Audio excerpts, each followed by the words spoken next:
Oui, Hélène, j'arrive pas à t'envoyer de message. Je dicte à Google, il n'inscrit rien, alors je te fais une vidéo. Qu'est-ce que l'épuisement, quel épuisement. Écoute, tu retires cette histoire de photocopie. Hein, c'est mesquin. Excuse-moi de dire que tu es prête à payer. D'autre part, aujourd'hui, j'ai essayé dans un premier temps, avant midi, de la joindre. Elle m'a répondu, sa collègue qui n'était pas là, qu'elle allait essayer de la joindre, et elle m'a rappelé. On a parlé pendant 10 minutes, je te l'ai dit dans l'un de mes messages. Et elle était très positive aujourd'hui. Et elle va contacter la foncière, elle va intervenir pour essayer de savoir. Monsieur Bertrand, je l'ai essayé de le joindre, je lui ai laissé qu'un message qu'une seule fois, vendredi soir, rien d'autre. D'accord? Bon. Que la foncière ne nous ait pas envoyé le compte-rendu de l'Assemblée générale du 23 juillet, c'était étrange. Et qu'elle convoque une autre Assemblée générale avant même de nous faire parvenir. Qu'elle ait refusé, la présidente du conseil syndical, de tenir compte de nos demandes légitimes que tu lui as adressées dès le 4 octobre, ce n'était pas normal. Et c'est en cela que M. Bertrand doit comprendre. Lui, son problème de travaux, ça va être voté ou pas voté, c'est la troisième fois qu'il est proposé en Assemblée générale. D'accord? Mais alors que nous, notre problème d'eau, si on n'est pas là à le défendre, puisqu'ils ont refusé, la présidente du Conseil et la foncière a refusé, tu as écrit le 4. Tu as écrit le 4. Tu as envoyé un courriel. Et moi-même, j'ai écrit en recommandé la fameuse procuration que tu as envoyée et que tu l'as envoyée à elle-même. Et ils n'ont pas répondu. Tout ce qu'ils savent dire, c'est de payer. Et que nous, c'est important. Ça avoisine les 6 000 €, Hélène. Je lui ai dit, moi, je t'ai envoyé un message où je t'ai parlé en te disant que j'avais parlé des problèmes de santé d'André, de son hospitalisation. Tu ne l'as pas lu. D'accord? Voilà. Dis que tu es en droit de savoir, au niveau de M. Bertrand, que nous, on s'engage à respecter tous ses droits, d'accord? Et que lui doit nous permettre aussi à défendre. Notre seul recours, c'est de défendre lors de cette Assemblée générale. Et lui ne sera pas à même de le faire, ne sera pas en mesure d'intervenir, puisqu'ils n'ont pas voulu l'inscrire dans l'ordre du jour de l'Assemblée générale du 26. Ils n'ont pas voulu l'inscrire en toute mauvaise foi, Hélène. Il n'y avait aucune raison qu'ils refusent de l'inscrire, puisque la présidente du Conseil général, elle était au courant depuis le 6 septembre, quand elle est venue tambouriner chez moi. Elle aurait dû me consulter, puisque c'est elle qui a convoqué. C'est elle, la présidente, qui a convoqué, puisqu'il n'y avait plus le problème du syndic. Il n'avait pas été renouvelé. C'est seulement le 28 septembre qu'on a appris qu'il y a eu une liaison, que le syndic a repris. D'accord? C'est pour ça. Donc enlève la photocopie, remercie-la de m'avoir appelé dans un second temps, même si au début, je n'avais pas pu la voir.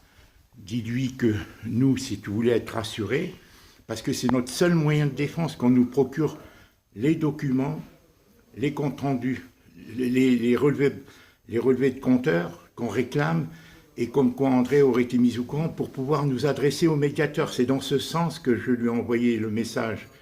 Tu ne l'as pas lu, je t'ai envoyé la copie. Je t'ai envoyé la copie, Hélène. Enlève l'histoire de la photocopie que tu es prête à payer. Hélène, nous, c'est notre seul recours, Hélène. D'accord? Puisque la loi prévoit qu'il fallait qu'ils nous avisent. Et ils ne l'ont pas fait, parce que sinon, il n'y aurait pas cette seconde consommation de l'année 2020-2021. Il n'y aurait pas. C'est évident. Ça aurait été réparé. 1587 mètres cubes, c'est énorme. Ça aurait dû alerter tout le monde. Et 400 mètres cubes après pour les 2 mois de consommation avant le décès d'André.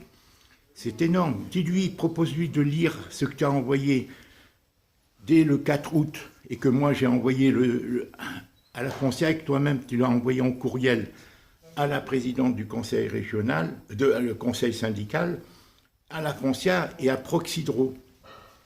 Nous, on demande de constituer un dossier pour pouvoir solliciter le médiateur, sinon on ne peut pas. C'est ça qu'il faut expliquer. Tu comprends? Et tu la remercies, voilà, d'accord? Et tu lui dis qu'il faut que M. Bertrand comprenne que nous, puisqu'ils n'ont pas voulu l'inscrire à l'ordre du jour, sans raison valable, ils n'ont pas voulu.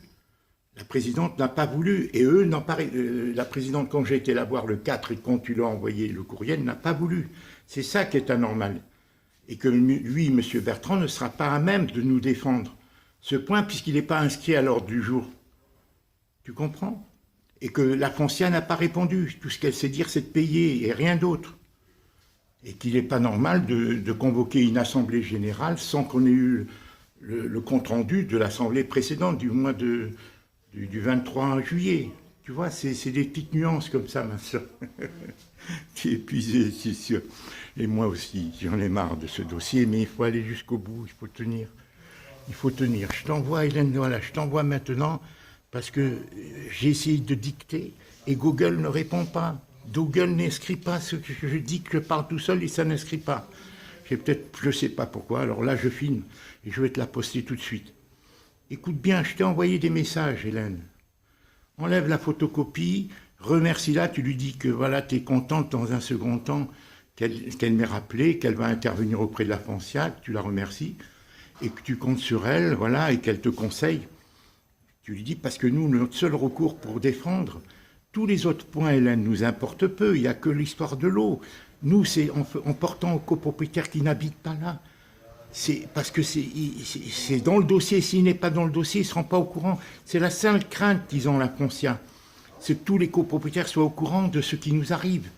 Tu comprends? Puisqu'ils ne sont pas là. C'est des investisseurs qui habitent ailleurs. Tu comprends? C'est là-dessus qu'ils jouent. C'est pour ça qu'ils n'ont pas voulu l'inscrire à l'ordre du jour, madame la présidente. Parce qu'elle, ce qui l'intéresse, c'est que la toiture, faire sa toiture, là, tu comprends? Parce qu'elle a agrandi. C'est tout. Et la Foncia, ils ne veulent pas nous remettre les comptes rendus d'Assemblée Générale, tant du compteur général, les comptes rendus, les relevés de compteurs, tant du compteur général, de la Régie des eaux, que l'individuel, des 3 dernières années. Ils ne veulent pas. Ils ne veulent pas nous dire que s'ils ont avisé comme la loi, ils y obligent, la loi. Westman, la loi Westman, ça s'appelle de l'année 2013, Hélène, qui oblige les distributeurs d'eau à aviser quand il y a une surconsommation d'eau. C'est ça les éléments qu'il nous faut pour pouvoir nous adresser aux médiateurs. Tu comprends? Nous, c'est pas dans un souci belliqueux. Nous, c'est dans un souci légitime. C'est pas normal qu'on ait perdu notre sœur dans de telles conditions, qu'elle avait été hospitalisée et tout, et qu'on nous amène la facture qu'au mois de mai, 6 mois après son décès. Tu comprends? Alors que si ça avait été dès le mois de septembre 2020, André nous aurait alertés et on serait intervenu. L'aide au domicile l'aurait interné, les assurances, ce serait intervenu. Tu comprends? Alors qu'elle était impotente, André n'était plus en même de s'occuper d'elle-même. Ils le savent, les propriétaires, là. La présidente, ils le savent, la Foncia. C'est pour ça qu'ils n'ont pas voulu. Ils ont attendu que tu te mettes en vente pour réclamer l'argent. Parce que sinon, ils y perdaient devant les autres juges. Personne ne les aurait suivis, ils n'ont pas osé. Allez, je t'embrasse, je vais la poster, hein. Je vais t'envoyer.